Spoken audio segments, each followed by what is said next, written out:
Hello there, you're now with me, Lorenzo Isaac, for TVS English News at 5. Let us begin with the top stories for today. Menu Rahmah launched by the Ministry of Domestic Trade and Cost of Living has garnered positive reactions from the Malaysian citizen nationwide on offering a cap reasonable pricing for meals, as the majority of the eateries have imposed such practice. But the question remains, is the approach sustainable with the economic uncertainties and rising costs of goods? Whether the initiatives targeted for the hardcore poor has seen others jumping on the bandwagon in reaping the benefits becoming the preferred choice as financial burden looms, and how various companies can work hand in hand for the good cause of giving back to the community through this Menu Rahmah. For more insights, we'll be reaching out to our reporter, Muhammad Yusuf. Thank you, Lorenzo. As many have questioned about the sustainability on how to maintain this Menu Rahmah for a long period of time, it is the cost of the Menu Rahmah itself is not actually bared by the Ministry of Domestic Trade and Cost of Living, I must say, because all of these costs are only bared by the participants themselves, because they participate voluntarily to be part of this Menu Rahmah initiative, so that they can also help to reduce the burden that is experienced by many of us right now during this inflation era. And for your information, currently there are various Menu Rahmah initiative that has mushroomed from the original initiative. We have Rahmah, Minuman Rahmah, we have Cake Rahmah, we have Burger Rahmah, and more to come definitely, because according to the Minister, Dato Sri Salahuddin Ayub, he said the engagement period will be happening for 6 months, and this is only their second month in their efforts to get the word out to a lot of industry players. And furthermore, currently the ministry have only engaged with 2 industry players, such as the food industry player and the clothing industry player. Dato Sri Salahuddin said during a press conference that he will be holding engagement sessions with various other sectors, which includes the corporate sector, the banks, because banks, according to Salahuddin himself, again, banks gains a lot of revenue, billions of revenue every year, and from their engagement session, upcoming engagement session with these different industry players, maybe, just maybe, this Menu Rahmah will gain more traction and will gain more volunteers. So the question of it being sustainable for a long period of time is not really a question anymore. It all depends on the volunteers that are willing to participate in this initiative. And yeah, as you can see, there are more restaurants and there are more industry players who will be participating in this initiative. And Dato Sri Salahuddin also mentioned that before the Ramadan month arrive, they would want to have clothing industry player to participate in this Menu Rahmah, so that the people can buy clothing, any essentials for the Hari Raya celebration or the fasting season, essentials for them to use during those seasons. Of course, we have more reports in our website, so do check it out on our website at www.tvstv.my.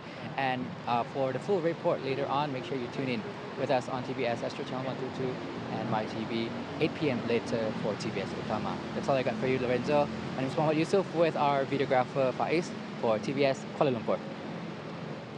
Thank you, Yusuf, for the updates all the way from Kuala Lumpur. Now, moving on to our next news. Local timber industry players, including young designers, have been challenged to achieve the export of timber products worth 6 billion ringgit by 2030. The call was made by the Premier of Sarawak, Dato' Paninggi Tan Sri Abang Johari Tun Openg, adding that currently Sarawak furniture export makes up only 44 million ringgit in sales, or 1.4%, despite the timber-based industry registering 3.1 billion ringgit in export in 2021.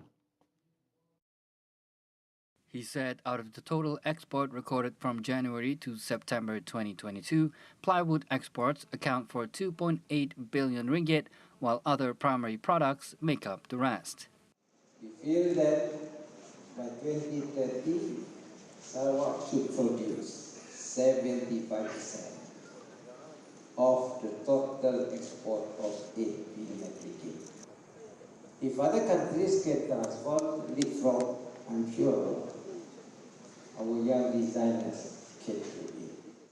Speaking at the launch of Sarawak Design Week 2023, Abang Johari said that the matter can be achieved by developing and upgrading of its technology as well as the creativity of its human talents. Additionally, Abang Johari urged the industry players to turn to circular economy by making full use of its byproducts.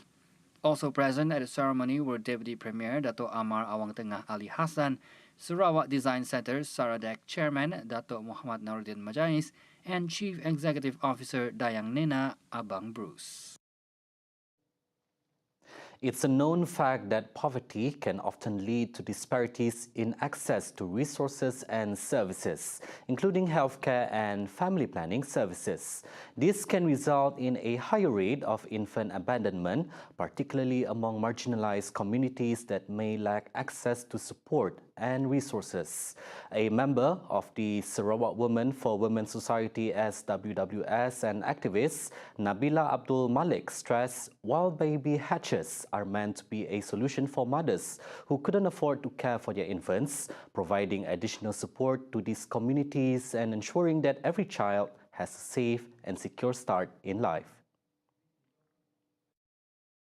She opined that it is also important to consider the needs of these communities and address the underlying socio-economic issues that may contribute to the need for baby hatches. We do think that there is a need to establish more baby hatch in the state. While we welcome the steps to enable desperate women to have a safe place to leave their baby, we also hope society won't blame those who don't, as we have to remember not all women in such situations can access the safe baby hatch.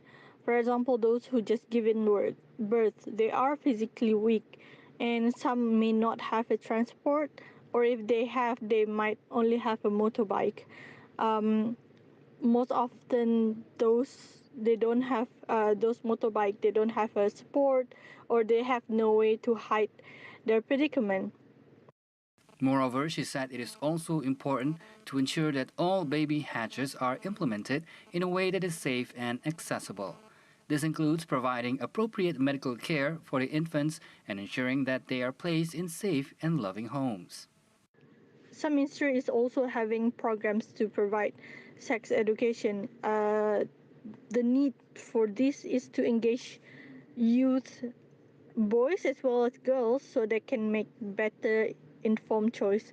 Help them to think things through for themselves, reflect, build skills, and know where to find help if they are in a difficult situation. For example, if for boys, if their girlfriend is pregnant, they know where to find help and they know what to do instead of just letting things go wrong, go awry.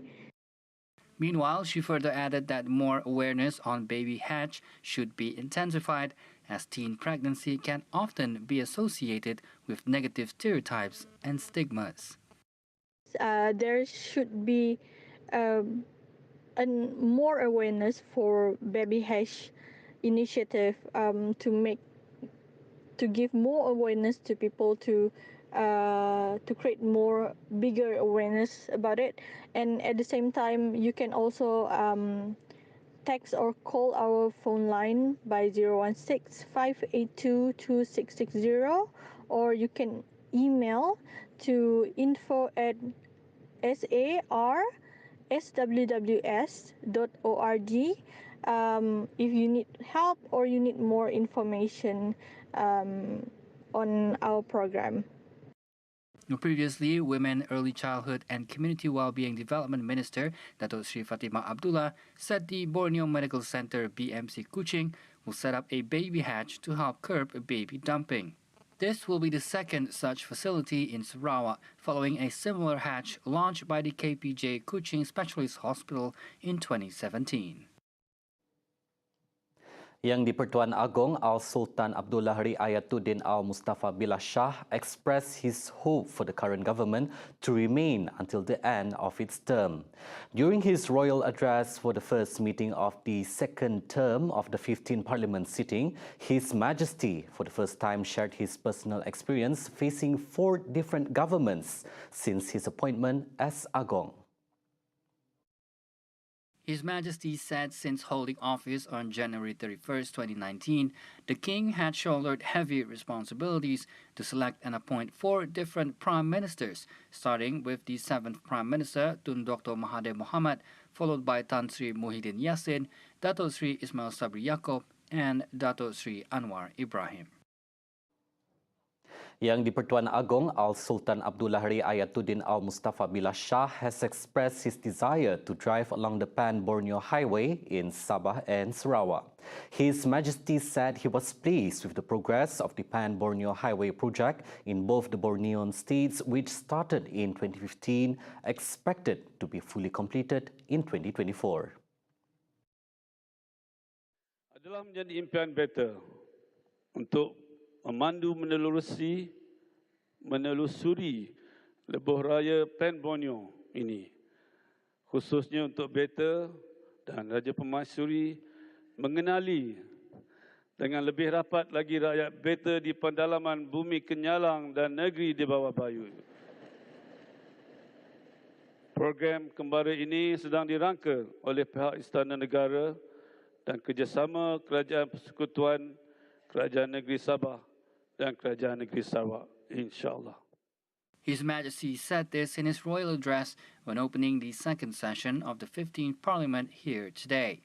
At the same time, His Majesty said efforts to develop and empower the country's economy, including Sabah and Sarawak, need to be stepped up, in addition to focusing on providing infrastructure and public facilities to the sustainability of the construction sector.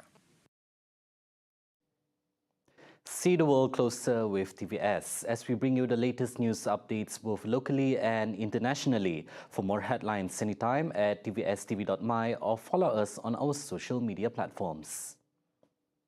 That's all the time we have for TVS News at 5. I'm Lorenzo Isaac. Thank you for watching.